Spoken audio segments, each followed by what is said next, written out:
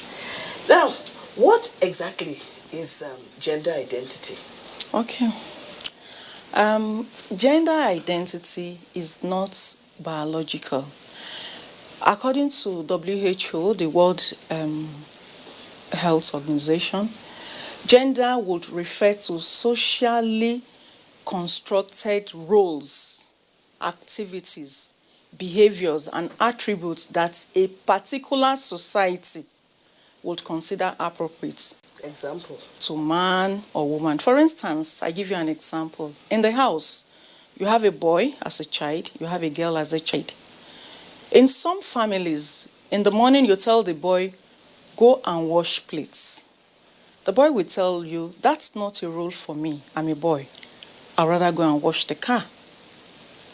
So already, it's already tilting towards gender.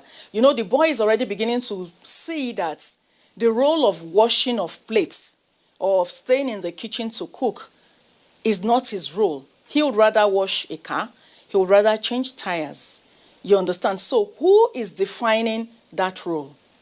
That role is being defined because it has been accepted over time that anything that has to do with being in the kitchen is for the woman.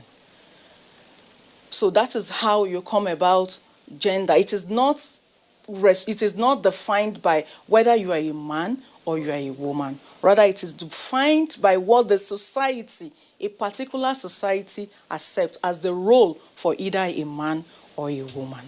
That's what determines or defines gender. What states have the highest rates of domestic violence? But one thing that is very clear and that is very certain is that domestic violence is on the increase on a daily basis everywhere. And it is not restricted to any particular status. It doesn't respect status. You won't say that because some people are wealthy, they don't suffer domestic violence. It is not true. So it cuts across all classes. Middle class, rich class, lower class, domestic violence cuts across and is on the increase in all the states of the Federation. It's everywhere. So the statistics are not so clear as to which state has the highest rate. But one thing that is very, very certain, which Clean Foundation has come out with a report, is the fact that 1 out of 3 women will suffer one form of gender-based violence or domestic violence. 1 out of 3.